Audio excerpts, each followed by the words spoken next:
yang nggak hadir juga ada rekamannya. Nanti tiap kuliah saya bikin recordnya ya, rekaman. Sekalian bisa simak di kemudian hari kalau ada yang mau diperdalam ya.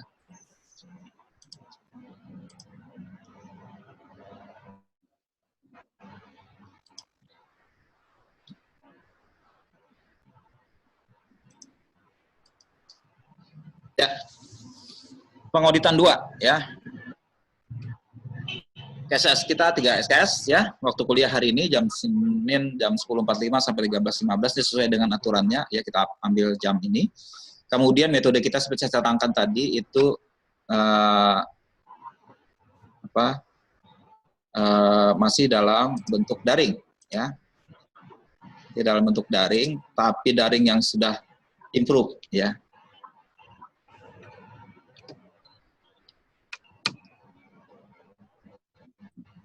Nah, sasaran mata kuliah ini Anda diharapkan memahami bagaimana pengauditan dilakukan terhadap berbagai proses bisnis. Ya, berbagai proses bisnis yang saya bilang tadi, kita sudah masuk tahap advance, Anda masuk bagaimana proses bisnis di audit. Ya, berbagai proses bisnis, secara spesifik bagaimana konsep atau teknik pengauditan diterapkan untuk menentukan risiko salah saji material. Ya. Di audit 1 Anda sudah kenal risiko salah saji material. Ya.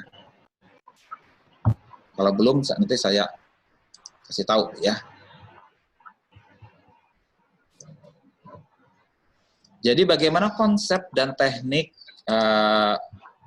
pengauditan diterapkan untuk menentukan risiko salah saji material untuk menerapkan tingkat risiko inheren dan risiko pengendalian. Nah, kalau pendekatan risiko sudah kalian pelajari, ada 2 jenis risiko yang juga harus kita tetapkan, risiko inheren dan risiko pengendalian. Karena kalau berdasarkan pendekatan risiko, kita mengaudit hanya nilai seberapa besar risikonya. Kita akan terutama mencurahkan upaya audit untuk hal yang berisiko tinggi. Nah, risikonya harus dijabarkan, apa risiko inheren, apa risiko pengendalian.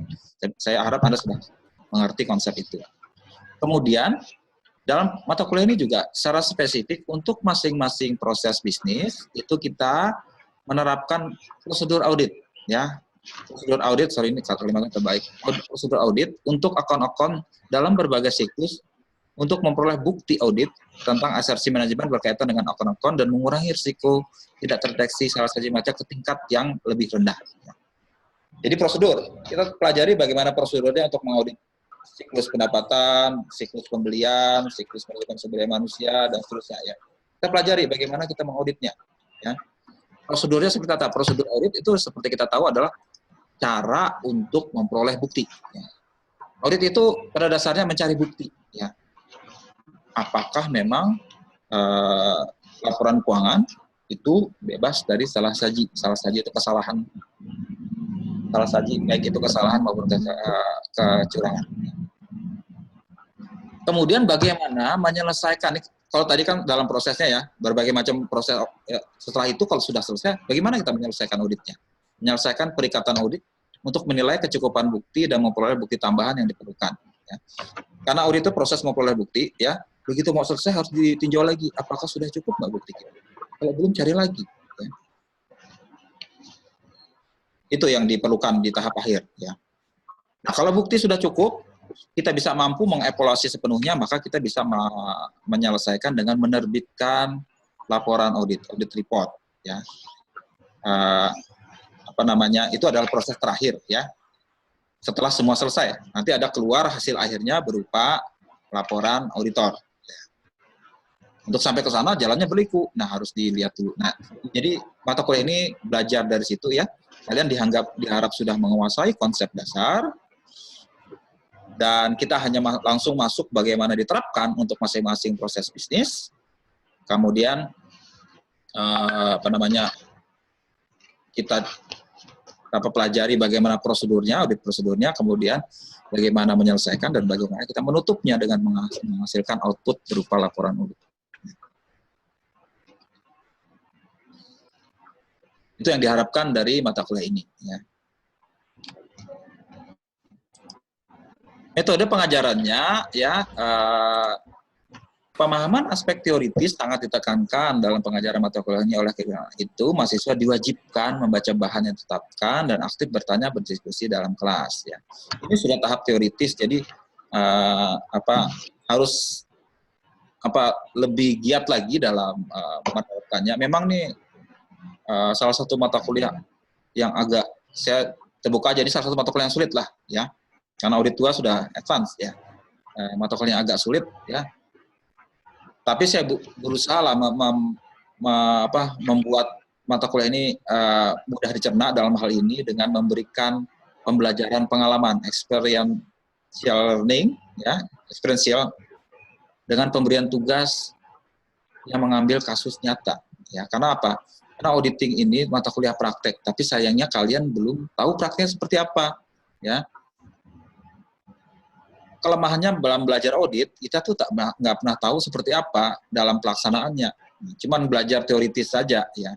Nah, ini saya coba dekatkan dengan kalian nanti mengerjakan tugas yang sifatnya real life. Ya. Caranya ya, walaupun kita tidak bisa mengambil bentuk audit nyata, cuman diambil saja dari perusahaan yang benar-benar ada. Ya. Kalian nanti saya minta mengambil satu buah perusahaan publik, ya, yang datanya biasanya laporan keuangan dan laporan tahunannya terbuka bebas dipelajari, ya. Pilihlah salah satu, jadikan itu sebagai contoh perusahaan, ya. Dalam hal ini Anda berhipotesis sebagai seorang auditor yang mengaudit perusahaan itu, ya. Nah, kita coba gali dari bahan di laporan keuangan dan laporan tahunan itu untuk tugas kalian kerjakan. Ya. Walaupun ini agak terbalik, ya, itu laporan keuangan yang sudah jadi itu sudah selesai diaudit. Ya. Cuman ini sekedar membuat kalian paham, ya, kenapa seperti ini, ya. Karena dari situ juga ada beraneka ragam output yang dihasilkan dari audit itu. Ada laporan perusahaan yang wajar tanpa pengecualian, ada yang wajar dengan pengecualian, ada yang disclaimer dan sebagainya. Itu mungkin sebabnya kenapa, itu biasanya kita coba pelajari di laporan keuangannya. Jadi nanti akan saya banyak berikan tugas untuk mendalami seperti itu. Nah, dengan metode ini mahasiswa diharapkan akan belajar untuk berpikir secara kritis analitis, skeptis. Nah, skeptis itu penting, ya, bagi auditor. Skeptis secara profesional skeptisism, ya. Auditor itu tidak mudah percaya, tapi lihat dulu buktinya apa, kaitannya apa, ya. Dan mampu berkomunikasi dengan baik, karena kita akan diskusikan hasil tugasnya itu di kelas. Ya. Dengan metode daring justru lebih enak diskusi itu, ya, karena kita bisa sharing bahan melalui layar di sini, ya, di sini. Ya. Pengalaman semester kemarin kita bisa diskusi walaupun daring, itu bisa efektif juga karena bahan bisa langsung secara online kita sharing. Ya. Beda dengan di kelas, hanya menonton saja kita, kecuali bahannya itu dibagikan. Ya. Tapi sekarang kita bisa saling melihat. Nah, itu, ya, metode pengajarannya. Terus secara spesifik metode kuliah daring kita, ya, tolong diatur sebaik mungkin supaya kalian semua bisa ikut perkuliahan daring ini dengan lancar, ya. Alatnya segala macam tolong dipersiapkan dengan baik. Ini sebagian besar sudah ikut hari ini, saya asumsikan baik. Cuman kalau misalnya ada di antara kalian yang punya kendala, ya, harap lapor segera ke saya, ya. Saya akan bantu treatmentnya seperti apa nanti.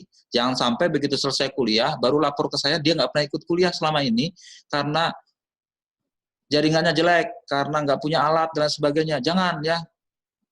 Semester lalu ada satu mahasiswa nggak saya meluluskan, mohon maaf nggak saya luluskan, karena yang bersangkutan baru lapor ke saya akhir-akhir kuliah begitu mau ujian akhir. Ternyata nggak pernah ikut kuliah selama ini karena dia tinggal di kampung, di pelosok sana, jaringan nggak bisa masuk. Lah begitu kan, kenapa kasih tahu saya sekarang, sudah begitu selesai, ya. Jadi kalau ada di antara kalian yang punya masalah seperti itu, harap kasih tahu saya secara japri. Masalah kalian apa? Jangan sampai itu jadi menghambat kalian untuk ikut kuliah ini, ya. Jangan terlambat ngasih taunya, ya. Saya nggak lulusan karena saya anggap mahasiswa itu lalai, nggak ngasih tahu saya secepat mungkin, ya. Terima konsekuensinya karena lambat ngasih tahu, ya. Bukan saya nggak empati dengan kondisi dia, cuman kan tinggal di WA saja saya, gitu loh. WA masih bisa dia juga, ya. Dan itu saya pikir bukan hambatan. Jadi kalau ada masalah segeralah kasih tahu saya. Ya.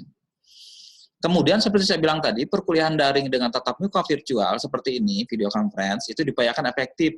Kita hanya pertemuan semacam ini hanya untuk diskusi dan pembahasan. Bahan-bahan lain saya upayakan sudah dikasih terlebih dahulu, baik bahan tertulis maupun bahan rekaman. Ya, jadi saya tidak mau saya hanya monolog kuliah di sini, kalian semua ini videonya dimatikan. Ya, jangan. Ya, orangnya entah pergi kemana, ininya masih hidup. Nggak mau seperti itu saya ya. Buat apa seperti itu ya, nggak efektif. Jadi sebaiknya ya tadi semua pihak akan bicara, ada kesempatan bicara, saya tunjuk masing-masing juga, tapi syaratnya tadi ini bahan kuliah harus dipelajari terlebih dahulu dan tugas sudah dikerjakan terlebih dahulu sebelum kita melakukan tatap muka secara virtual ya. Itu dalam tatap muka diusahakan juga kalian menggunakan alat atau gadget PC atau laptop yang memungkinkan berbagi sharing bahan di layar. Ya, kalau kalian pakai HP, kadang-kadang nggak bisa ya. Jadi kalau ini sebaiknya kalian punya menggunakan laptop atau PC yang memungkinkan bisa sharing bahan langsung ke layar sini. Karena beberapa handphone nggak kompatibel untuk membagi sharing bahan. Ya. Jadi tolong disiapkan seperti itu ya, sehingga tidak terhambat. Kalau yang bersangkutan nggak bisa sharing, apa boleh buat dia saya tinggal, ya maksudnya saya beri kesempatan yang lain saja, ya nilainya kurang jadinya. Jadi mohon itu diperhatikan, ya alat peralatan semua diperhatikan dalam perkuliahan ini. Nanti saya jelaskan bahwa tiap pertemuan ada tugas yang harus dikerjakan dan itu harus dipresentasikan, didiskusikan pada saat virtual meeting, ya virtual tatap muka virtual. Itu kemudian kuliah daring itu saya memakai Nueva, belum saya bukakan kelasnya, nanti saya kasih tahu ya. Karena masing-masing harus saya izinkan masuk ke kelas baru bisa masuk ya. Saya nggak tahu kalian pernah pakai Nueva nggak, cuman Nueva ini adalah platform resmi kita sebenarnya, walaupun semua dosen lain belum banyak yang menggunakan dan mungkin tidak ada yang menggunakan, cuman saya yang mempelopori Nueva karena ini akan jadi platform resmi di kampus kita. Semester depan Nueva akan jadi platform wajib ya. Jadi semester ini belum bisa kita terapkan karena terbentur masalah berbagai hal, terutama dosennya belum terbiasa memakai ini dan beberapa peralatan belum mendukung. Jadi ke depannya kita akan pakai Nueva ini. Ya, saya akan terus memakai ini karena ini akan jadi platform pembelajaran yang resmi kita pakai nantinya. Ya. Nanti saya kasih tahu lewat PA Group. Ininya cuman yang pasti kalian harus login dulu ke Nueva dengan pakai Gmail. Ya. Nanti saya akan masukkan masing-masing ke kelas. Saya harus izinkan dulu kalian masuk ke kelasnya. Dan harus kasih tahu saya nama Gmail-nya. Kadang-kadang nama Gmail dengan nama orangnya nggak sama, jadi saya nggak tahu. Ya, jadi harus kasih tahu saya dulu. Kemudian tatap muka virtual menggunakan aplikasi CloudX seperti yang kita pakai sekarang. Ya. Mohon maaf juga, ini pemerintah belum kucurkan bantuan kuota ya. Mudah-mudahan dalam waktu dekat ini, cuma sebelum itu mohon maklumnya pakai kuota sendiri dulu. Tapi khusus untuk CloudX itu ada yang kursa murah, yang beli ketengan saja yang 10.000 juga bisa, itu bisa digunakan. Ya, memang CloudX dibanding Zoom itu memang beberapa ada kekurangan. Cuman proses itu menurut beberapa penelitian memang paling murah dibanding yang lain. Ya CloudX, Zoom dan Google Meet dan Microsoft Teams itu kalau kita bandingkan CloudX paling lebih murah. Dari segi makan kuotanya. Ya. CloudX punyanya Telkomsel. Ya itu, nanti saya beritahu di kelas ya, karena saya belum sempat bukakan kelasnya di Nueva, saya mau kontak Nueva, nanti saya bukakan, nanti saya kasih tahu di WA. Ya. Penilaian sama seperti mata kuliah yang lain, ya ujian tengah semester, ujian akhir semester, tugas kuis, dan presensi kehadiran. Presensi kehadiran ini ada presensi saya ya untuk mata kuliah yang untuk bahannya itu adalah untuk presensi bukan kalian hadir, tapi dilihat dari sudahkah kalian menjawab pertanyaan. Ada pertanyaan sederhana yang saya ajukan di Nueva nantinya itu sebagai bukti kalian absen ya mengisi presensi ya. Jadi presensi saya tidak cukup misalnya Anda ikut kuliah ini, tapi juga harus ada pertanyaan yang harus dijawab di situ. Ya. Kemudian tugas itu ada, tadi saya bilang tugas yang tadi itu, ya, itu komponen utama juga, ya. tugas itu cuma 20% di sini. Cuman sebagian tugas akan terbawa juga ke UAS dan UTS. Jadi komponennya hampir sama-sama saja. Jadi itu juga nanti saya akan ujikan di UTS dan UAS. Ya. Jadi penting sekali untuk mengerjakan tugas karena pertanyaan UTS dan UAS juga mengacu ke situ. Ya.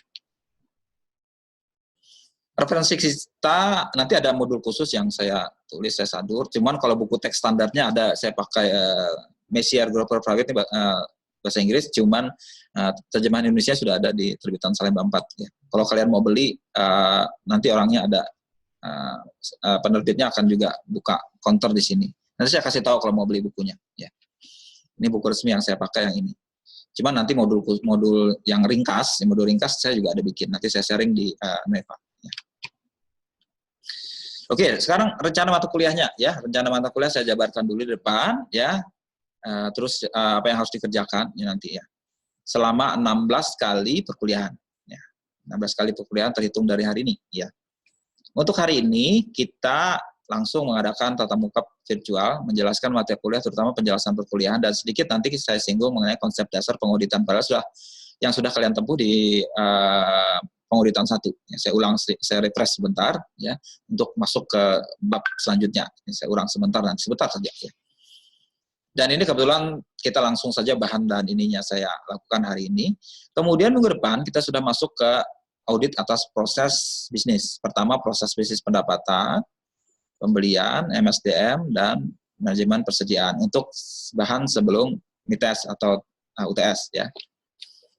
Saya cukupkan 5 bab saja, konsep dasar ya 5 bab saja ya 5 bab saja untuk sebelum UTS.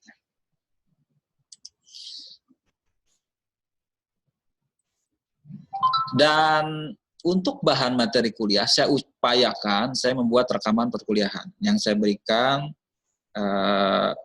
di hari tersebut. Ya, jadi kalau misalnya di hari minggu depan tanggal 28 ada materi kuliah berupa tertulis yang di modul maupun penjelasan saya upayakan ada videonya yang saya sharing ke kalian. Jadi di tanggal 28 mendatang saya mungkin tidak berikan secara live, tapi bahan sudah kalian pelajari ya.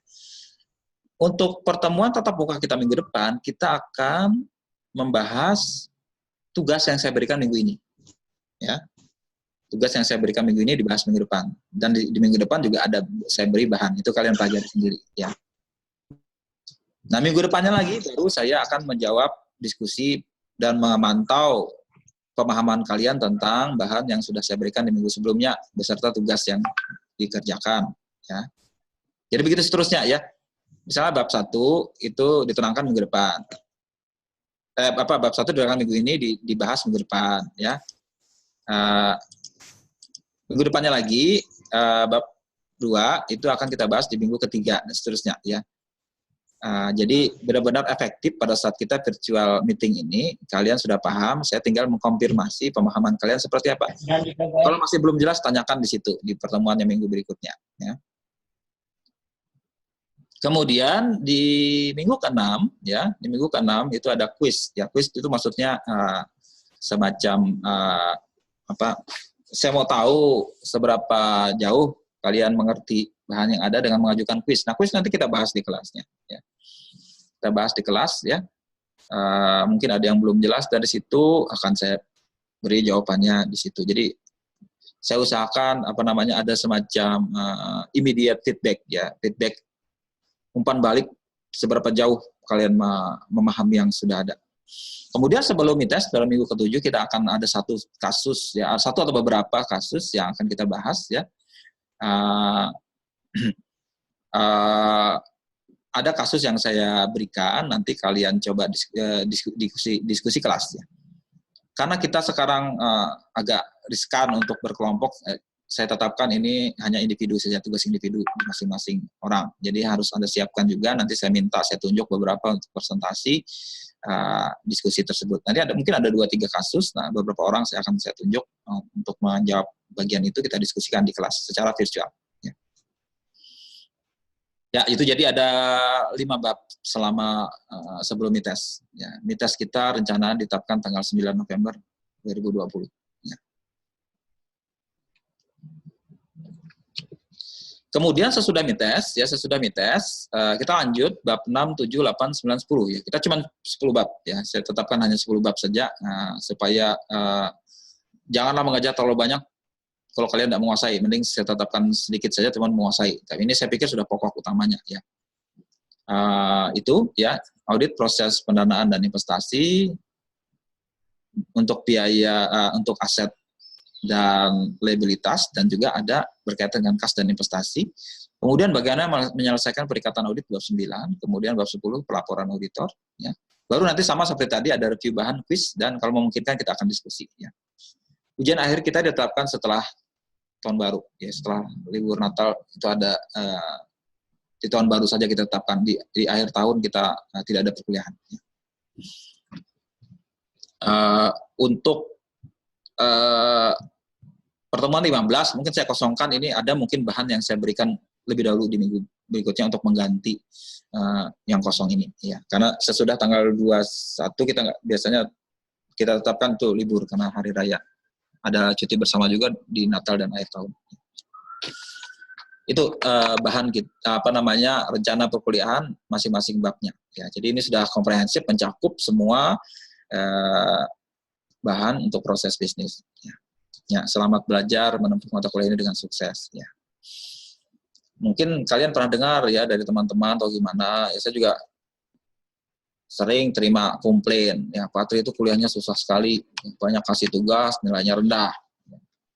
Bukan saya mau menghukum kalian, bukan ya. Standar saya itu standar nasional ya. Mata kuliah audit ini mengacu ke standar profesi ya. Saya mendorong sekali, umpama kalian selesai mata kuliah ini, mau kalian ambil ujian CPA, kita kan punya CPA test di sini, Certified Public Accountant, ya. Itu akan bagus sekali kalau kalian sudah mengambil sertifikasi itu. Kalau lulus, kalian punya gelar tambahan, punya gelar CPA, ya. Kalau lulus, ya, AA CPA minimal, Associate CPA, karena masih belum pengalaman, ya. Dan kurikulum sekarang memang belum mewajibkan kalian untuk mampu sertifikasi itu ya. Cuman saya sendiri sudah mau mengarahkan ke situ ya. Kalau kalian pernah dengar dari teman-teman saya kuliahnya susah, saya berpatokan pada itu. Mereka yang punya nilai rendah ya, itu memang nggak memenuhi kualifikasi untuk syarat minimal penguasaan di bidang itu ya. Saya tidak coba-coba nilai-nilai murah segala macam, cuman saya coba saya ambil pakai benchmark ke standar tertentu di profesi ya, yang sampai kita lebih rendah standarnya daripada standar profesi. Mereka yang kuliah di jurusan akuntansi itu harus bisa standarnya sesuai dengan standar profesional, baik itu profesi certified accountant maupun certified public accountant, chartered accountant yang dari IAI maupun certified public accountant dari IAPI ya. Itu ya, jadi fokus saya di situ dan harap sadar juga kalau makanya itu saya coba insentifkan, mungkin saya juga mengevaluasi mungkin cara pengajaran selama ini terlalu ini saya coba perbaiki di mata kuliah ini ya. Ada semacam immediate feedback tadi, apa kurangnya di mana ya. Saya coba kasih assessment duluan. Tolong Anda dapat segini, perbaiki lagi kalau mau dapat nilai segini ya kan. Makanya saya ada kuis segala macam ya. Terus jangan juga merasa terbebani karena tugasnya banyak. Ya, ini susah, mata kuliah susah. Saya mengajar di jurusan akuntansi ini mata kuliah susah-susah semua ya. Pengauditan 1, pengauditan 2, kemudian sistem informasi akuntansi ya. Itu memang mata kuliah yang susah-susah ya. Saya dulu waktu zaman kalian juga mata kuliah susah itu ya. Tapi entah kenapa nasib saya sok ngajar itu terus karena memang keahlian saya di bidang itu ya. Karena saya akuntan publik, sebelum saya jadi auditor, sebelum saya jadi dosen saya auditor di salah satu kantor akuntan besar Big Four, dan secara profesional saya menguasai ya. Kemudian secara akademis saya juga di bidang nggak jauh-jauh dari situ-situ juga ya. Saya ngambil tesis S2 saya di bidang audit, tesis S3 juga sama di bidang audit ya. Jadi mau lahan yang saya kuasai ini ya. Dan banyak nanti saya cerita dari pengalaman praktek saya sebagai auditor. Untuk masing-masing ini saya coba kasih semacam latar belakang atau pengayaan tentang praktek di lapangan seperti apa ya. Karena terus terang mata kuliah pengauditan ini mata kuliah praktek yang lebih afdol kalau sudah mempelajari di lapangan. Cuman karena kita pelajari duluan, ya makanya kalau apa namanya memperoleh sertifikat profesi secara penuh itu mempersyaratkan harus ada pengalaman dulu. Sama seperti dokter, ya dokter itu kan dia tidak langsung dapat gelar dokter, ya dia dapat sarjana kedokteran dulu dan dia ambil koasistensi itu lebih mempraktekannya ambil kira-kira 2-3 tahun. Ya. Sama di bidang audit juga gitu. Auditor boleh mengambil gelar CPA setelah dia punya pengalaman minimal paling tidak 3 tahun sebagai auditor karena sudah paham praktek di lapangan, sudah paham teoritisnya, maka dia sudah memenuhi syarat untuk sebagai profesional di bidang audit. Ya. Kalau kalian ngambil CPA di kampus ini, gelarnya belum penuh ya. Biasanya ditulis ada A di depannya, ACPA, ACPA ya. Associate itu masih belum penuh associate ya, associate CPA ya. Nggak apa-apa kalau kalian ngambil pengalaman berapa tahun, nanti tinggal diresmikan saja, ambil mata kuliah pemenuhannya akan dapat gelar CPA nantinya ya. Kurikulum kita ke depan itu mempersyaratkan nantinya semua mahasiswa akuntansi akan ambil salah satu dari sertifikat kompetensi yang ada. Ya. Baik di bidang akuntansi secara umum melalui Certified Accountant diselenggarakan oleh IAI atau Certified Public Accountant oleh Institut Akuntan Publik Indonesia (IAPI). Dan selain itu banyak sertifikasi lain yang juga diadakan, ditawarkan kepada mahasiswa, sehingga paling tidak kalian lulus dari sini, itu punya sertifikasi kompetensi, yang punya daya saing kalau kalian kerja nanti, ini loh saya punya ini, sertifikasi ini, saya nggak punya ijazah saja, tapi karena orang kedepannya nggak hanya melihat ijazah, kamu bisanya apa? Ya, oh saya bisa ini Pak, buktinya apa? Buktinya saya punya sertifikasi kompetensi di bidang ini. Nah kampus kita berusaha memperlengkapi kalian seperti itu, jadi punya senjata untuk bersaing nanti di lapangan kerja. Ya. Tapi itu di kurikulum baru yang akan kita terapkan di tahun mendatang. Tapi untuk kalian mungkin ada terkena dampaknya ya di semester depan. Ya, ada nanti konversi untuk beberapa penyesuaian untuk kalian menyesuaikan dengan kurikulum baru. Ya. Termasuk juga nanti kurikulum sesuai dengan kurikulum Kampus Merdeka. Mereka belajar Kampus Merdeka itu ada beberapa hal. Karena ini anak semester 5 itu akan mungkin ada kena dampaknya pada saat kalian mengambil nanti pembelajaran di luar kampus, ya PBK. Pembelajaran di luar kampus itu maksudnya kita menyediakan sarana agar kalian bukan hanya mempelajari yang di kampus ya. Ada bentuknya magang, ada bentuknya wirausaha, ada bentuknya penelitian, ada bentuknya project independen, ada bentuknya pengabdian di desa atau mengajar di sekolah ya. Macam-macam bentuknya masih dirancang sekarang ya. Cuman saya kasih tahu terlebih di depan, kalian yang mungkin akan jadi pilot project pertama yang akan diterapkan di semester nanti ya. Karena PBK akan kena dampaknya ke angkatan 2018 ya, yang semester 5 sekarang. Itu ya, karena saya juga di kampus sebagai wakil ketua 1 ya, memang itu tugas saya untuk tugas utama saya untuk merancang bagaimana kurikulum untuk kedepannya seperti apa. Selain saya mengajar di sini. Ya. Oke, itu ya mengenai penjelasan mata kuliah kita selama 1 semester ini. Ya. Ada pertanyaan mengenai ini?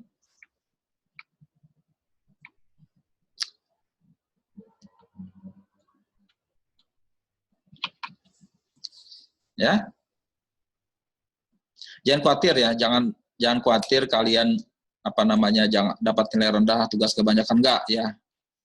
Saya pun kooperatif kalau kalian bisa memang sih pengalaman semester kemarin karena bentuknya daring, jadi interaksi secara penuh itu sulit terjalin ya, sehingga ada miskomunikasi dalam pelaksanaannya. Cuman saya kasih tahu di depan saja, cobalah nanti menjalin seterusnya komunikasi dengan baik walaupun kita masih daring ya. Saya upayakan agar saya juga tanggap terhadap permasalahan atau problem yang kalian hadapi, dan saya pengen sekali kalian bisa sukses semua di mata kuliah ini ya. Oke, ada pertanyaan sebelum saya lanjut?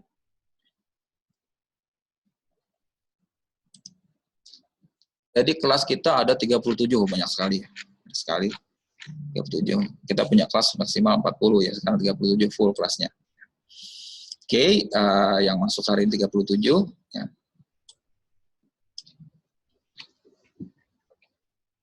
Kita tunggu pertanyaan.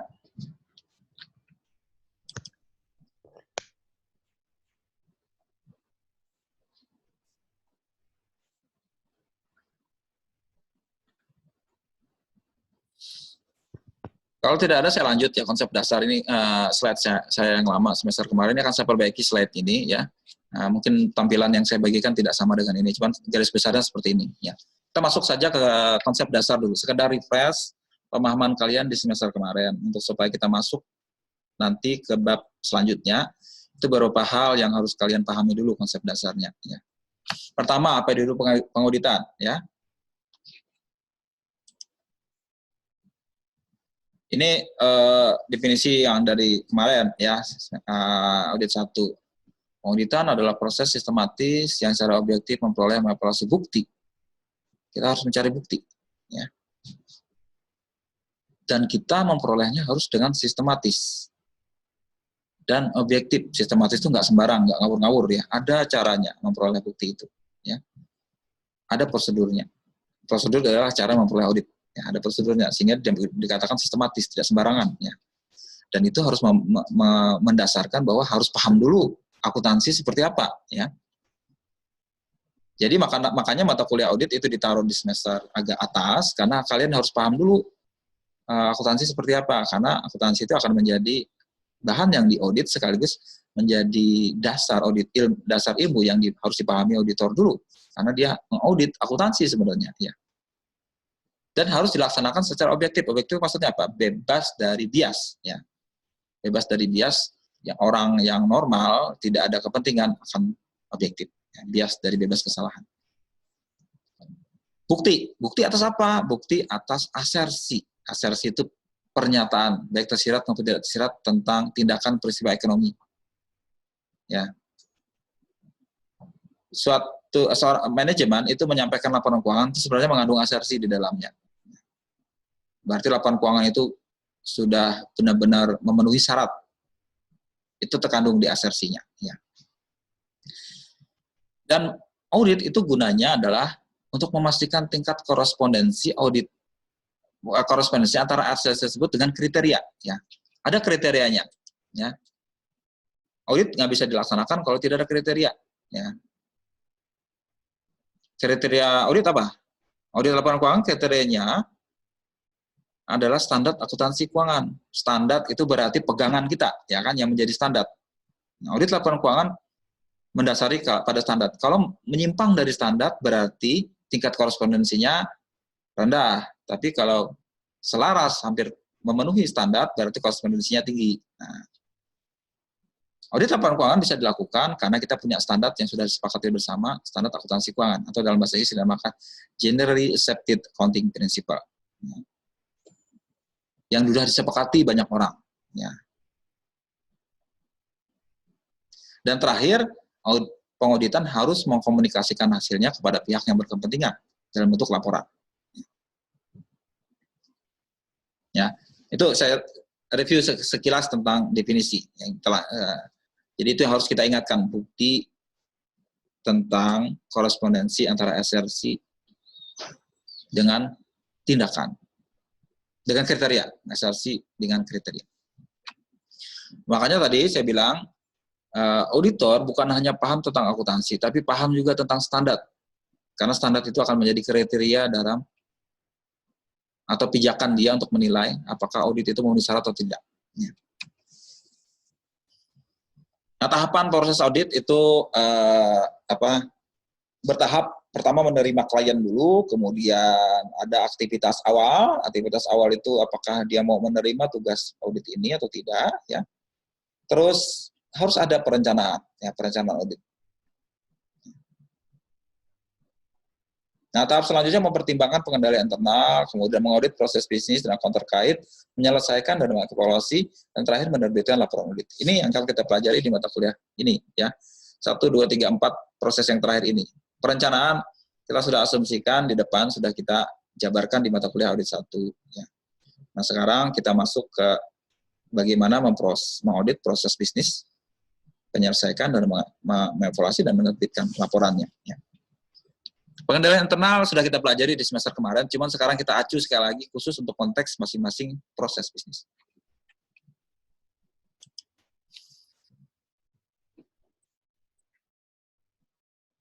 Nah, berapa konsep dasar ya saya inikan ya. Ada konsep berkaitan dengan materialitas ya. Sesuatu dikatakan material kalau itu mempengaruhi keputusan penggunanya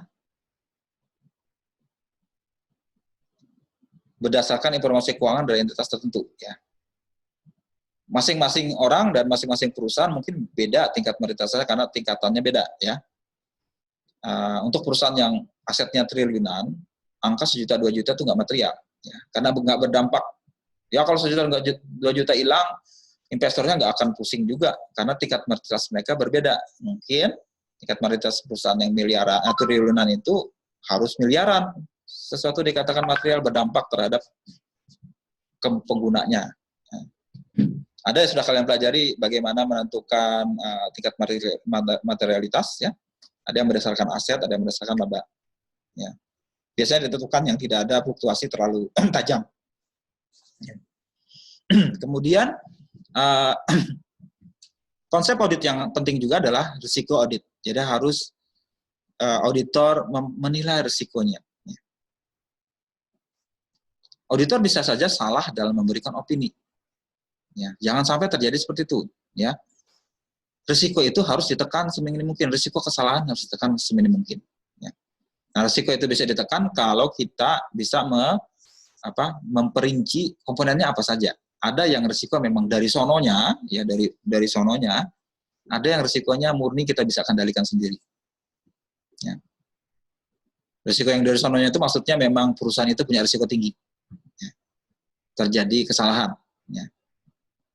Dan risiko berikutnya bisa juga karena dari sebab auditor sendiri yang kurang tepat cara dia melakukan prosedur audit sehingga risikonya akan salah juga. Ya.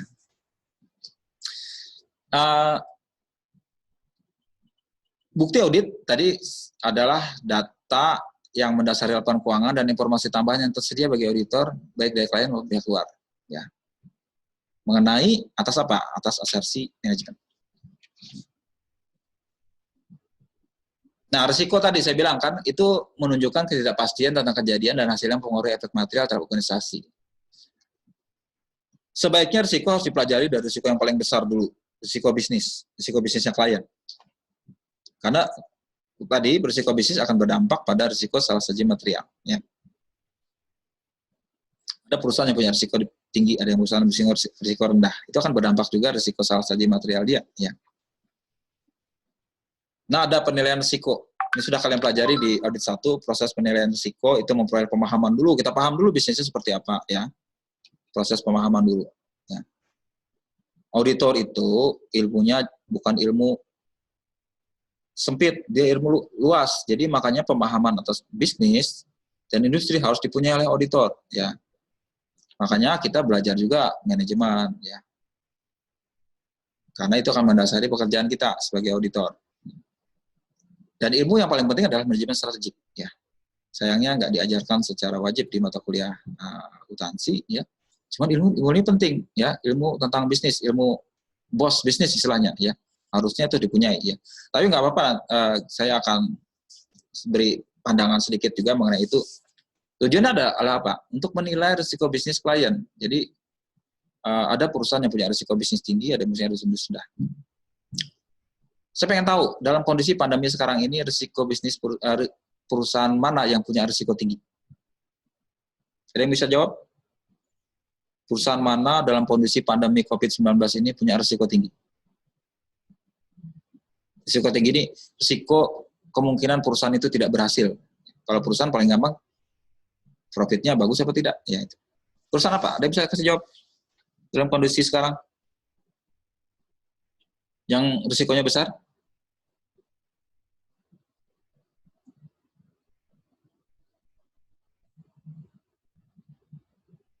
Perusahaan farmasi, risiko tinggi, risiko rendah? Farmasi yang menghasilkan obat. Rendah. Rendah, Pak. Rendah. Kenapa? Iya. Kenapa dia rendah? Soalnya kalau dalam pandemi ini kan otomatis keuntungannya agak meningkat. Ya, karena orang sudah concernnya ke masalah kesehatan, ya kan? Paling sederhana aja. Orang takut nggak tertular penyakit, ya kan? Paling gampang dia minum vitamin. Perusahaan bikin vitamin booming sekarang, ya. Ironis ya, dalam kondisi krisis seperti ini dia justru booming ya, karena memang concern utama adalah masalah kesehatan. Nah sebaliknya, perusahaan yang punya risiko tinggi apa? Ada yang bisa jawab selain Audrey? Perusahaan apa yang risikonya benar-benar payah benar saat sekarang? Pariwisata. Pariwisata, Penerbangan. pariwisata, penerbangan, betul. Apa lagi?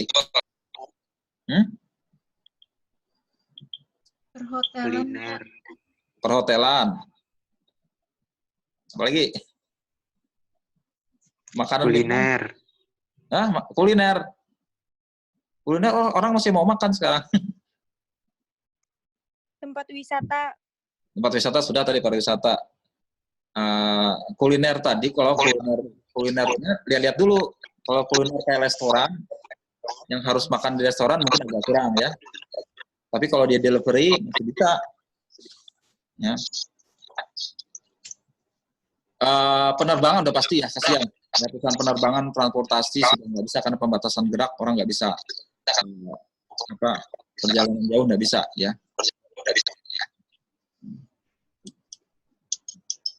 Ya itu ya, jadi itu akan berdampak nantinya ya. Sekarang saya sebagai auditor, kalau saya mengaudit perusahaan penerbangan, ini risikonya besar sekali ya. Kenapa? Karena boleh dikatakan semua industri penerbangan sekarang rugi ya. Kalau kondisi merugi, orang kepepet itu bahaya sebenarnya ya. Bagi auditor bahaya. Karena apa? Karena itu kalau klien itu sedang kondisi kepepet, itu dia punya insentif untuk dia memanipulasi laporan keuangan ya. Atau mungkin ada timbul insentif kecurangan, fraud. Kalian sudah pelajari fraud itu adalah kecurangan, tindakan yang disengaja untuk memanipulasi laporan keuangan. Ya. Pernah dengar cerita kasus Garuda tahun lalu melakukan manipulasi laporan keuangan? Itu belum pandemi loh. Belum pandemi, Garuda melakukan manipulasi laporan keuangan. Sekarang pandemi saya nggak tahu, tapi sudah berganti, manajemen sudah ganti, direktur yang sudah melakukan manipulasi sudah dipecat, diganti orang lain. Ya. Cuman begitu riskannya, ya kalau auditor berbahaya sekali mengaudit seperti itu, ya. Nah, bukan berarti auditor tidak mau terima pekerjaan, cuman dia harus menetapkan risikonya tinggi, ya, risiko bisnis klien tinggi. Nah dari situ bisa kita turunkan risiko salah saji materialnya bagaimana, ya. Kalau risiko bisnis tinggi tadi, risiko salah saji mungkin bisa tinggi juga. Ya umumnya akan ada korelasi antara risiko bisnis tinggi dengan risiko salah saji material. Ya. Dan ini terus terang tidak bisa kita kendalikan oleh auditor. Ya. Nah dari sini akan berdampak pada risiko inheren. Risiko inheren itu ya, risiko melekat yang pada dasarnya memang sudah ada di perusahaan tersebut, dan ada risiko berkaitan dengan risiko pengendalian. Risiko bahwa pengendalian dia tidak mampu untuk mengurangi kemungkinan kesalah saji. Nah ini turun, jadi risiko bisnis, risiko RSSM, kemudian risiko inheren, dan risiko pengendaliannya. Nah baru di situ ada auditor bisa menetapkan risiko yang bisa dia kendalikan, yaitu risiko audit. Ya. Nah kalau kondisinya buruk seperti ini, inherennya buruk seperti ini, maka auditor harus menetapkan risiko rendah dengan melakukan apa? Banyak pekerjaan prosedur auditnya. Ya. Kalau risikonya rendah, ya auditor bisa tidak terlalu repot kerjanya. Dengan kata lain, dia melakukan prosedur yang lebih standar saja, tidak di tingkat tinggi. Ya. Nah itu terkait dengan risiko deteksi. Risiko deteksi ada risiko tidak terdeteksinya kesalahan oleh auditor. Nah, itu seberapa banyak mau ditetapkan? Umumnya ditetapkan lebih kecil, ya. Nah, itu kalau kalian belajar di audit 1 mengenai penilaian risiko. Ya. Nah, risiko salah saji tinggi, maka auditor harus membuat risiko auditnya lebih rendah. Ya. Kalau terjadinya kesalahan banyak, maka risiko auditnya harus tetap rendah. Tapi kalau risiko salah sajinya rendah, auditor bisa menerima tingkat risiko audit yang lebih tinggi. Maksudnya kesalahannya akan lebih tinggi. Oke lah, karena kita yakin nggak akan terjadi banyak salah nih. Ya. Jadi risiko deteksi adalah tingkat upaya audit yang harus diaudit curahkan pada perikatan tergantung dari tingkat risiko deteksinya. Ya. Nah ini, bila risiko tinggi, maka risiko deteksi tetapkan lebih rendah, maka meningkatkan bukti yang diperoleh dari prosedur audit substantif. Ya. Berarti semakin banyak pekerjaan kita. Ya. Saya pernah mengaudit satu koperasi, ya, koperasi. Koperasi ini secara inherent dia nggak ada risiko tingginya, ya. Karena dia mendapatkan pendapatannya itu boleh dikatakan gampang, karena dia mendapat preference, mendapatkan proyek itu ada perjanjian khusus. Ya, jadi secara bisnis dia tidak punya risiko tinggi. Cuman dia punya masalah dalam risiko pengendaliannya. Pengendalian jelek sekali. Orang yang mengerjakan akuntansi nggak mengerti akuntansi, ya. Kasir yang menjaga bendahara keuangannya tidak ketat menjaga ininya. Wah, ini saya pikir risikonya tinggi ini. Risiko salah saja tinggi karena pengendaliannya jelek. Akhirnya apa? Saya kerja keras betul, ya. Karena hampir semua transaksi harus saya periksa karena kesalahannya banyak. Nah, jadi meningkatkan bukti ini peroleh melalui prosedur substantif. Substantif itu yang benar-benar kita melihat buktinya, ya. Benar-benar itu pengalaman pelajaran buat saya. Waktu itu saya bekerja masih freelance waktu itu, ya. Tidak gampang melakukan audit yang tepat kalau memang dia punya risiko tinggi, ya. Supaya saya nggak salah, maka saya harus lakukan prosedur audit yang banyak juga. Harusnya hampir semua mendekati 100% transaksi saya periksa, ya. Karena kesalahan dia banyak. Itu, ya. Tadi risiko bisnis, tadi ya balik ke risiko bisnis, itu faktor-faktor yang pengaruh risiko bisnis ada macam-macam, ada iklim, bisnis. Yang sekarang kondisi pandemik ini jelas ada risiko yang sangat berdampak karena krisis sekarang bukan karena resesi, bukan karena masalah supply atau demand, tapi karena ada pembatasan gerak, ya, sehingga supply terganggu, demand juga terganggu. Nah, itu kondisi yang agak unik sekarang ini, karena bukan berasal dari kondisi ekonomi, tapi dari masalah kesehatan, ya.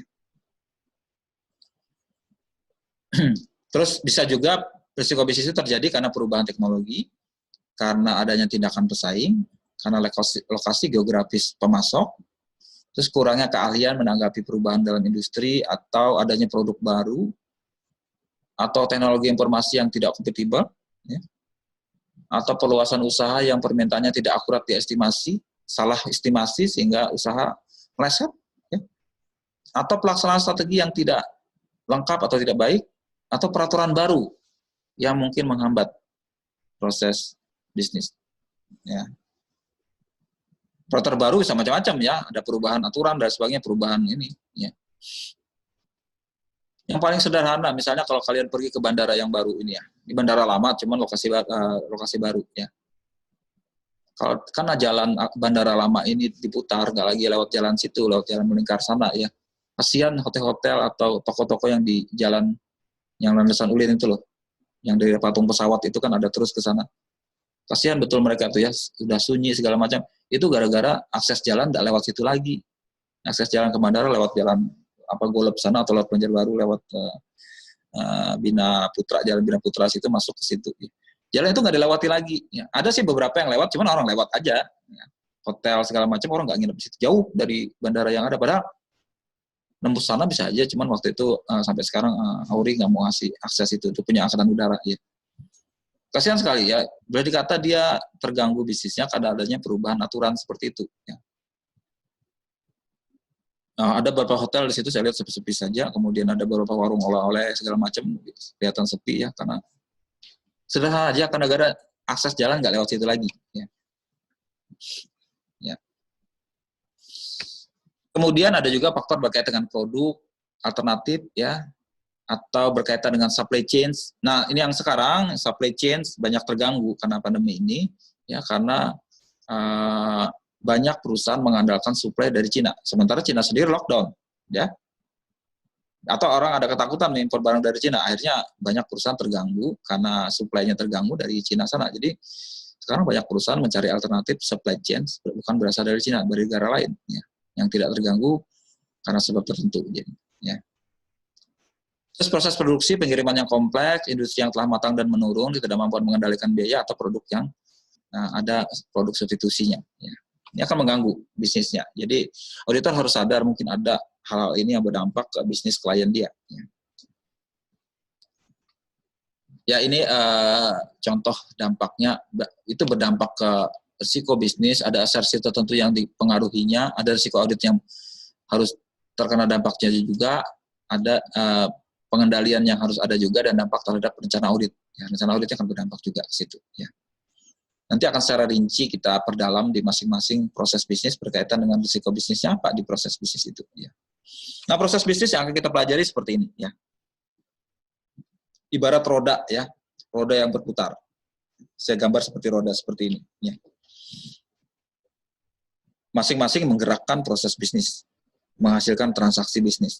Dan ini seperti roda, harus berputar terus, nggak boleh stop. Ya. Kalau kalian naik sepeda atau naik motor, kalau rodanya berputar, dia akan jalan terus. Tapi kalau berhenti, apa? Berhenti kalau kalian naik sepeda, rodanya berputar, jatuh kalian, ya kan? Nah itu, bisnis juga sama, ya. Harus masing-masing ini berputar, masing-masing proses berputar, secara umum juga harus berputar agar proses bisnis terus-menerus lancar. Ya. Misalnya proses penjualan, dari penjualan atau pendapatan dapat uang, ya kan? Dapat uang bisa kita putar lagi untuk beli bahan. Uang kita bisa putar lagi untuk bayar gaji pegawai atau beli membayar utang dan sebagainya, ya, membayar utang kita ke kreditor. Ya. Kalau misalnya pendapatan kita macet, ya, semua yang lain juga macet. Ya. Sekarang banyak perusahaan di era pandemi ini demand-nya menurun karena orang nggak beli barang dia lagi. Sama seperti tadi penerbangan, hotel, pariwisata itu turun semua karena permintaannya turun. Dari mana dia dapat duit?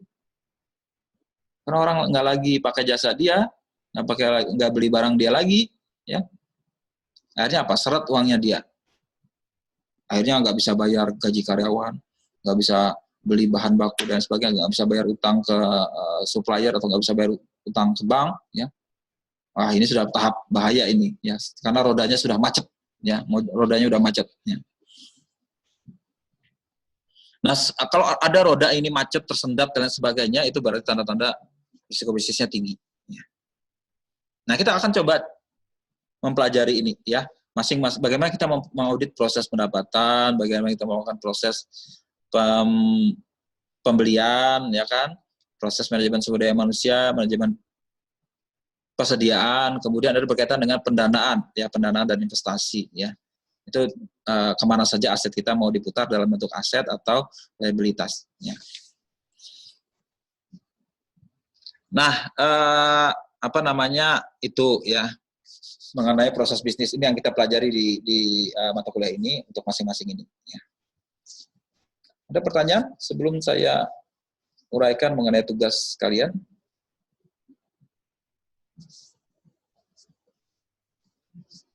Yang akan kita bahas minggu depan. Ya. Kita akan mengerjakan dulu tugas ini. Ya.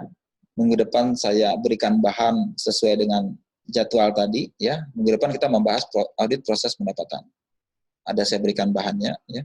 Itu tidak mesti harus virtual. Cuman yang virtual minggu depan itu membahas tugas yang minggu ini. Minggu depan kita bahas. Itu sudah dipahami, ya, konsep-konsep dasar ini sudah saya anggap kalian sudah menguasai, ya. Saya merefresh sebentar, dan di mata kuliah ini akan ditinjau sekali lagi di konteks bagaimana kita mengaudit masing-masing proses tadi. Ya. Oke, kalau tidak ada, saya lanjut dengan membahas tugas. Ya. Nah, tugas kalian yang untuk kita bahas minggu depan, ya, perhatikan, ya. Pilihlah satu perusahaan publik, ya. Sebaiknya bukan lembaga keuangan, karena lembaga keuangan agak susah karena laporan keuangannya berbeda, ya. Bukan bank, bukan leasing atau lembaga keuangan lainnya, jangan, ya. Anggaplah ini sebagai klien sebagai auditor, ya. Pura-pura, incaan sebagai auditor, ya. Tapi nggak apa-apa, nama juga orang belajar, ya kan. Anggaplah perusahaan yang kalian pilih ini adalah klien kalian. Ya. Kalian mengaudit perusahaan tersebut. Ya. Dapatkan laporan tahunan dan laporan keuangan, itu bisa dicek dengan melihat website perusahaan tersebut, ya. Atau portal IDX. Portal IDX ada menyediakan laporan tahunan, ya. Ini untuk tahun ini belum saya rubah. Untuk tahun terakhir tahun 2019 sudah tersedia, ya. Atau 2018 boleh saja, ya. Tiap mahasiswa punya satu perusahaan, sebaiknya tidak sama satu dengan lainnya. Ya. Kalian coba baca di situ, ya. Sebaiknya cari yang laporan tahunan. Laporan perusahaan itu ada laporan keuangan dan ada laporan tahunan. Laporan tahunan biasanya disajikan atau dibagikan saat rapat umum pemegang saham yang diselenggarakan awal tahun setelah tutup buku. Misalnya tahun 2019 kemarin, ya, udah tutup buku, itu laporan keuangannya setelah diaudit kira-kira 2-3 bulan baru keluar. Setelah itu baru rapat umum pemegang saham diadakan setelah laporan keuangannya tersedia dan biasanya dilampirkan laporan tahunan oleh manajemen. Nah, itu lengkap, bisa satu buku tebal, ya. Nah, kalian coba dapatkan itu, ya. Kemudian coba kalian identifikasi risiko bisnis yang hadapi perusahaan itu apa. Biasanya ada sub bagian yang menjelaskan manajemen risiko. Nah, risiko bisnisnya apa yang dihadapi perusahaan tersebut. Terus coba kalian identifikasi risiko inherent perusahaan ini apa. Kalian sudah belajar kan risiko inherent di audit 1. Nah, sekarang coba identifikasi risiko inherentnya apa. Ya. Ini nggak minta saya jabar seperti ini ya. Ini yang ini diabaikan dulu. Hanya identifikasi dulu risiko bisnisnya apa, risiko inherentnya apa. Kemudian kalian menggolongkan risiko salsaji materialnya tinggi. Risiko salsaji material susah dilakukan ya tanpa ada risiko pengendalian. Cuman cukup sampai risiko inherent saja. Ya, risiko bisnis dan risiko inherent perusahaan ini apa? Supaya tadi saya minta kalian meninjau perusahaan nyata. Ya. Oke, sebagai contoh saya coba ini ya, kasih contoh ya. Coba saya sharing salah satu contoh laporan keuangan ya, laporan tahunan ya. Saya coba ambil dari laporan keuangan Indofood misalnya. Bentar saya cari dulu.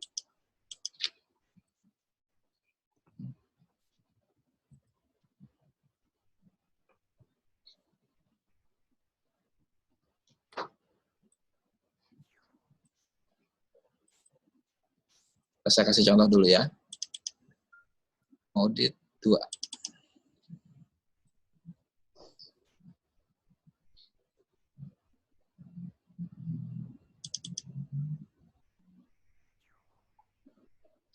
Jadi aku buat aku kan mesti lo pada ya parfum yang mati lo, beda-beda lo, udah lo gitu ya.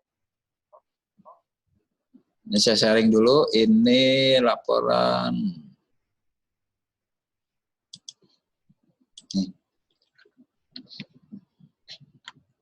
Laporan tahunan PT Indofood. Tahu kan Indofood ya? Perusahaan yang menghasilkan Indomie. Makanan kalian tuh. Makanan pokok kalian Indomie. Ya. Indofood. Ini ada laporan tahunan. Ya, ini tahun 2016 kebetulan ya. Nah, kalian bisa ambil tahun terakhir bisa ya. Nah, ini laporan tahunan. Ya. Ini mencantumkan semua hal berkaitan dengan perusahaan. Ini tiap tahun dia terbitkan buku ini ya. Ada visi misi, kemudian financial highlight, performance, kemudian dilampiri di bagian belakangnya. Terus ada analisis manajemen dan diskusi manajemen ya. Kemudian ada laporan keuangan ya. Laporan keuangan ada dicantumkan di sini ya. Mana laporan keuangan? Di bagian akhir biasanya ada laporan keuangan. Nah, ini ada visi misi ya dari ini ya. Nah, kalian tahu kan produknya apa ini Indomie dan kawan-kawan nih. Dia sebenarnya juga bikin tepung. Sebenarnya perusahaan ini dulunya mengimpor tepung. Tepung akhirnya diolah jadi mie dan produk-produk olahannya. Dan mereka juga merambah ke minyak goreng dan bahkan ke hulunya, ke perkebunan. Di sini juga punya pabrik di Bati-Bati situ khusus untuk pabrik Indomie. Ini ada komisaris, direkturnya, ya, kemudian analisis oleh manajemen tentang kinerja dia seperti apa. Ya. Kemudian produk dia, ya. Seperti apa? Ada mie, noodles, dairy, snack food, food seasoning bumbu ya, nutrition, special food, beverage, minuman. Ya. Dia menjelaskan semua produk dia. Ya, maksudnya orang supaya tahu.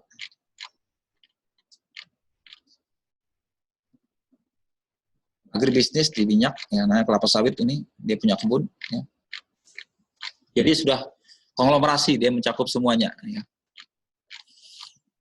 Corporate governance ini tata kelola perusahaan berkaitan bagaimana dia mengelola. Nah, ini rapat umum pemegang saham ini. Ya, rapat umum pemegang saham PT Indofood Sukses Makmur. Jadi saat inilah biasanya laporan tahunan dibagikan, dibaca. Manajemen terlebih dahulu membuat analisis laporan dia, ya, ini semacam laporan tahunan, ya, laporan dari manajemen kepada seluruh pemegang saham. Kalau Anda beli saham Indofood misalnya, satu lot saja, ya, sudah dianggap pemegang saham. Anda boleh ikut hadir di rapat ini, karena sudah punya hak suara, karena punya hak secara hukum, punya saham di situ. Nah, ini dijelaskan komposisi manajemennya, komisaris, manajemen, ya. Ini laporan tahunan, ya. Ini tentang informasi perusahaannya, komite audit, ada juga komite audit adalah bagian dari Dewan Komisaris, ya, yang melakukan. Terus CSR, Corporate Social Responsibility juga ada, ya, diuraikan di sini CSR-nya apa saja, sudah melakukan apa saja, ya.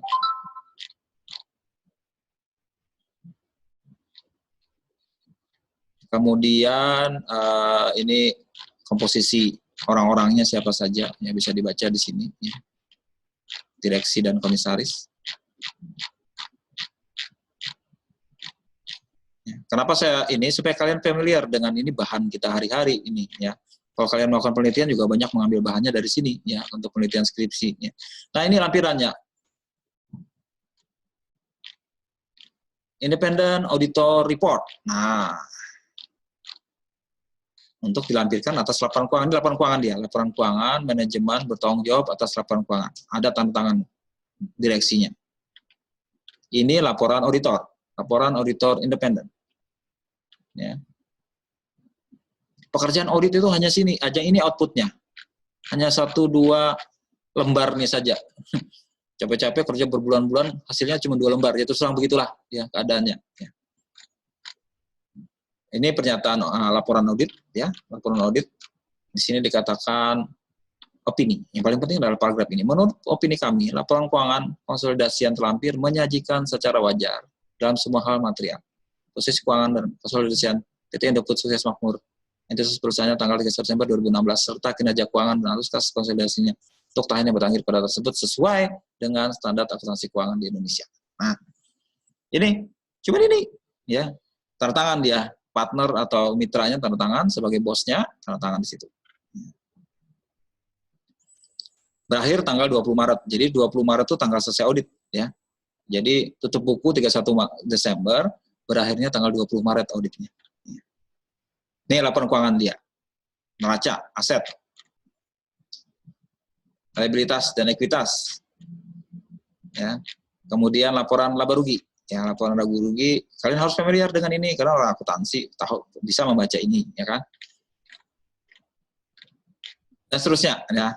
Itu ini adalah laporan perubahan ekuitas, dan salah satu lagi yang nggak boleh ketinggalan ini laporan arus kas, dan satunya lagi adalah catatan atas laporan keuangan, catatan atas laporan keuangan. Ya.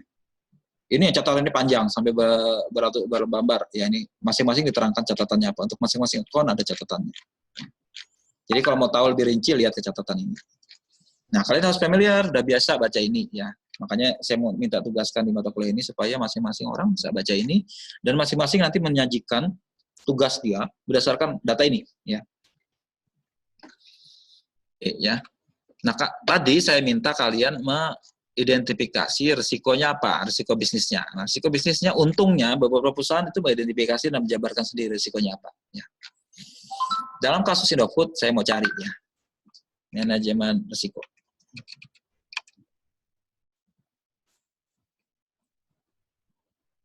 Yang di atas, ya, di bagian keuangan juga ada, ya, di bagian atas biasanya. Di bagian laporan tahunan kita bacanya. Manajemen risiko.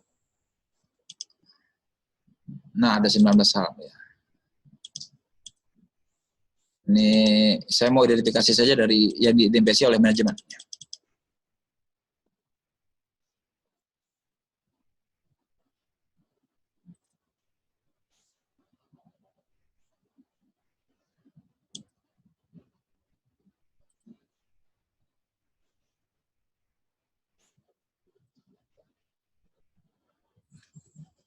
Nah, ini ada sistem manajemen risiko dia.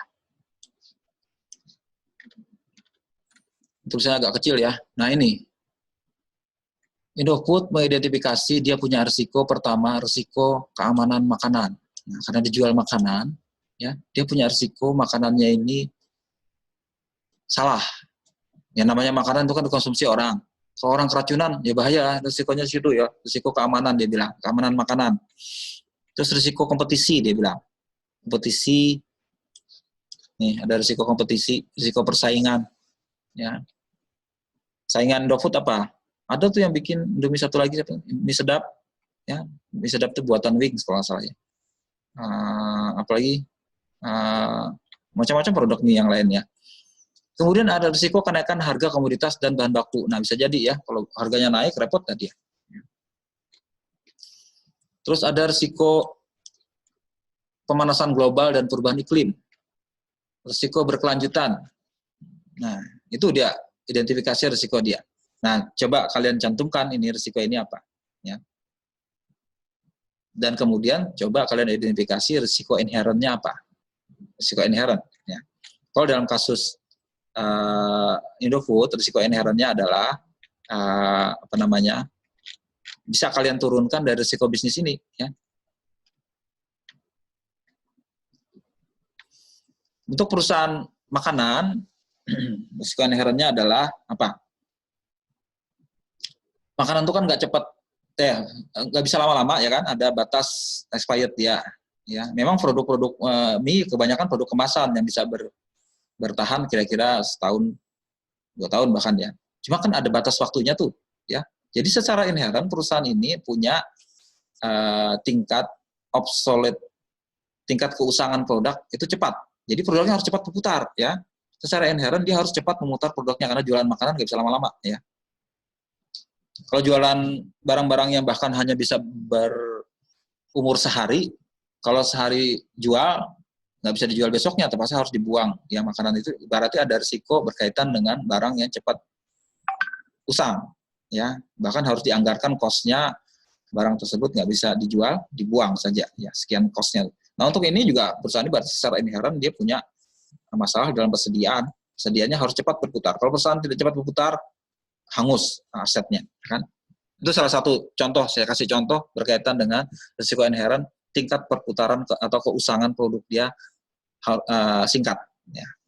Itu berkaitan berdampak kepada persediaan, ya, akun persediaan yang berdampak proses manajemen persediaan, siklus proses manajemen persediaan yang juga harus diatur sebaik mungkin. Berarti kalau kita tahu risiko inherentnya di situ, kita fokuskan di untuk Indofood nantinya bagaimana dia mengelola, memproses atau pada saat audit atas proses persediaan itu sangat penting dijalankan. Ya itu salah satu contoh bagaimana kita mengidentifikasi risiko bisnis dan risiko inherent. Dan akun apa yang berdampak paling cepat ke masalah ini atau ke risiko ini. Oke, ya. Itu contohnya ya. Bisa dipahami? Ya. Ambil salah satu perusahaan seperti ini ya. Berkoordinasi, jangan ada orang punya ambil perusahaan yang sama. Kalian 37 orang masih bisa kok sendiri-sendiri ambil perusahaannya. Di Bursa Efek Indonesia itu ada beratus-ratus perusahaan ya yang mengeluarkan laporan tahunan. Kalian bisa pilih salah satu. Tapi syaratnya tadi bukan lembaga keuangan, ya, bukan bank atau lembaga leasing, sewa guna usaha, ya, atau finance jangan juga ya. Ambil perusahaan biasa, maksudnya perusahaan non keuangan. Ya. Perusahaan manufaktur, perusahaan jasa, perusahaan kimia dan sebagainya, industri dasar segala macam bisa kalian pakai. Ya. Syaratnya bukan lembaga keuangan. Karena kalau kita fokus nanti kita akan gunakan data-data ini untuk melakukan analytical review, ya, prosedur analitis, ya, menggunakan data-data laporan keuangan. Sebaiknya kita pakai lembaga bukan keuangan karena rasionya yang paling mudah ada risiko di perusahaan yang biasa. Ya. Karena rasio untuk perusahaan perbankan itu beda, ya, agak berbeda nanti. Oke.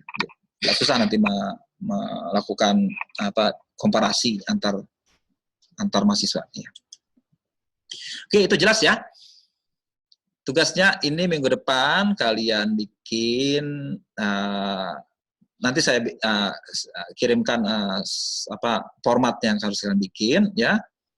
Kemudian nanti saya minta kalian mempresentasikan di pertemuan virtual meeting minggu depan.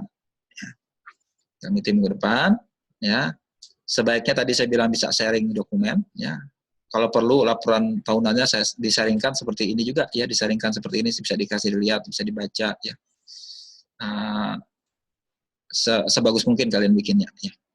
Saya tidak menunjuk tidak menugaskan siapa yang mempresentasikan, cuman langsung saya tunjuk saja siapa yang bisa ya. Kalau nggak bisa ya sudah lewat yang lain. Ya, itu dulu ya. Udah jam 12.05 ya, lumayan lama kita kuliah. Ada pertanyaan sebelum saya akhiri? Ya. Oke, kalau nggak ada pertanyaan silahkan tanyakan di grup WA ya. Kalau memang belum ada pertanyaan sekarang, kalian tanya di grup WA nantinya. Sebaiknya tadi itu kalian bikin perusahaan yang nggak sama dengan teman yang lain. Ya. Ya. Oke, kalau tidak ada pertanyaan saya akhiri ya. Saya akhiri kuliah kita. Terima kasih atas perhatiannya. Ya. Nanti kita komunikasi lewat grup ya, termasuk juga informasi mengenai platformnya. Nanti saya bukakan di Nueva. Ya, kalian daftar segala situ ya. Sampai ketemu secara virtual minggu depan. Ya, terima kasih. Selamat siang. Saya akhiri ya. Selamat siang. Sebentar, sebelum akhiri, tolong buat bukti saya, tolong buka videonya semua ya. Saya mau record buat bukti. Tolong buka videonya buat saya foto.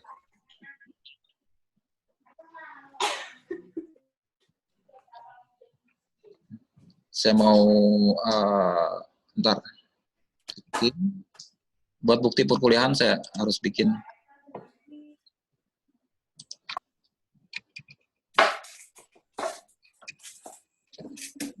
Aduh. Apa itu?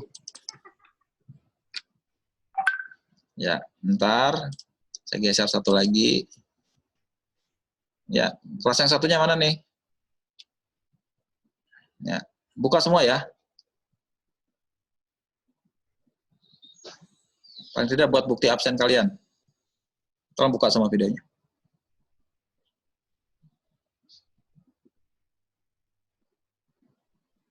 Ya, bentar.